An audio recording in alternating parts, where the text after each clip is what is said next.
Hi friends, బాగున్నారా? మీరు ఎంతో బాగుండాలని కోరుకుంటున్నాను. ఈ రోజు మన ఛానల్లో దోసకాయ పప్పు చేసుకుంటాను. దానికి కావాల్సిన పదార్థాలు: ఒక గ్లాసు కందిపప్పు వేసుకుంటాను. ఇది బాగా కడిగి నీళ్లు వంపేసి మళ్ళా నీళ్లు పోసి నానబెట్టుకోవాలి. ఈ విధంగా కడిగి నీళ్లు వంపేసిన తర్వాత మళ్ళా నీళ్లు పోసుకుని నానబెట్టుకోవాలి. 10 నిమిషాలు చెప్పు నానబెట్టుకున్నాం కదా. ఇప్పుడు స్టవ్ వెలిగించి స్టవ్ మీద పెట్టి ఉడికించుకుందాం మూత పెట్టుకొని. ఈ దోసకాయ పప్పు కోసం ఒక దోసకాయ తీసుకున్నాము, 3 టమాటాలు తీసుకున్నాము, ఒక ఉల్లిపాయ తీసుకున్నాము. ఈ తొక్కు అంతా తీసేసుకొని తర్వాత చూపిస్తాను. ఇలా తీసుకోండి తొక్కు. ఈ విధంగా పొట్టంతా తీసేసుకోవాలి దోసకాయకి గానీ ఉల్లిపాయకి గానీ. తర్వాత దోసకాయ కోసేసి విత్తనాలు కూడా తీసేసుకోవాలి. విత్తనాలన్నీ తీసేసుకోవాలా. ఆ తర్వాత చేదు ఉందో లేదో చూసుకోండి. చేదుగా ఉంటే వేసుకోకండి. నాలుగు చూసుకోండి, కొంచెం తెలుసద్ది. ఈ విధంగా విత్తనాలన్నీ తీసేసుకోవాలి. తీసేసిన తర్వాత మనం సన్నంగా ముక్కలు కోసుకోవాలి.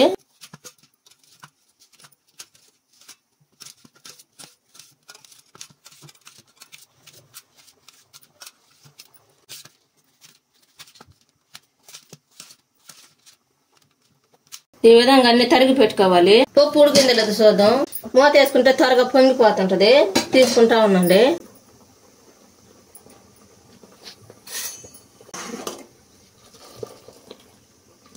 ఉడకతా ఉంది.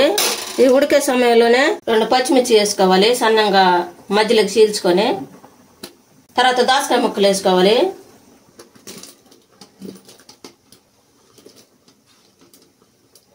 తర్వాత ఉల్లిపాయ ముక్కలు వేసుకోవాలి.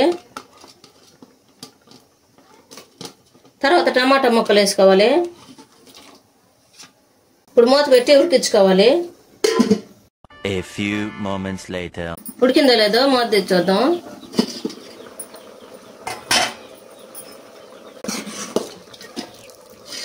ఈ విధంగా ఉడకాలి.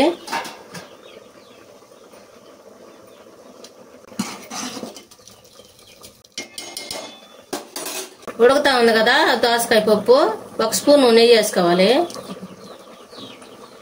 1 స్పూన్ పసుపు వేసుకోవాలి, 1 స్పూన్ కారం వేసుకోవాలి, ఒక చిన్న నిమ్మకాయ అంత వేసుకున్నాము. ఇది అంతా కలుపుకొని ఆ రసం తీసుకున్నాం. ఈ విధంగా కలుపుకోవాలి. అంతా ఈ విధంగా కలుపుకోవాలి. ఈ రసం దోసకాయ పప్పులో పోసుకోవాలి.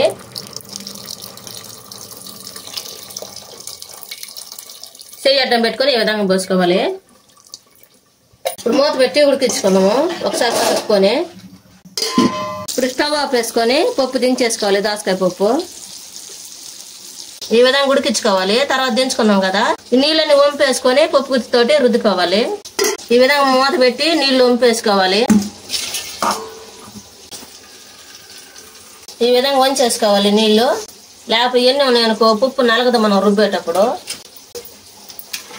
పప్పు ఈ విధంగా రుబ్బుకున్నాం కదా, వాటర్ చాలకపోతే ఇంక 2 వాటర్ వేసుకోండి. ఈ దోసకాయ పప్పు కోసం తాలింపు పెట్టుకున్నాము. ముందుగా స్టవ్ వెలిగించుకొని ఒక పెద్ద బాండ్లు పెట్టుకోవాలి. బాండ్లు బాగా వేడవ్వాలి. వేడైన తర్వాత ఆయిల్ వేసుకోవాలి. 2 స్పూన్లు ఆయిల్ వేసుకున్నాను. ఆయిల్ బాగా వేడైన తర్వాత ఉల్లిపాయలు వేసుకోవాలి. ఉల్లిపాయలు వేసిన కదా కలుపుకున్న తర్వాత ఎండుమిర్చి వేసుకోవాలి. ఒక 2 తాలింపు గింజలు వేసుకోవాలి. కరివేపాకు వేసుకోవాలి కడిగి. వేగిన తర్వాత 2 తెల్లపాయలు వేసుకోవాలి. కూడా బాగా వేగాలి. మొత్తం కలుపుకుంటా ఉండాలి, లేకపోతే మాడిపోతాయి. తాలింపు బాగా వేగిన తర్వాత స్టవ్ ఆఫ్ వేసుకొని పప్పు పోసుకోవాలి. దోసకాయ పప్పు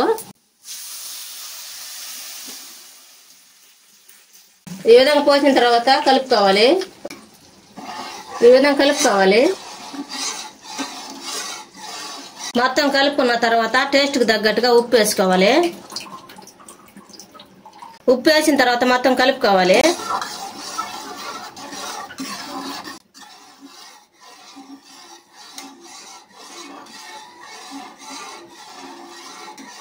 ఎంతో టేస్టీగా ఉండే దోసకాయ పప్పు రెడీ అయింది. ఈ వీడియో మీకు నచ్చినట్లయితే లైక్ చేయండి, షేర్ చేయండి, సబ్స్క్రైబ్ చేసుకోండి. పక్కన ఉన్న బెల్ నొక్కండి. Thanks for watching.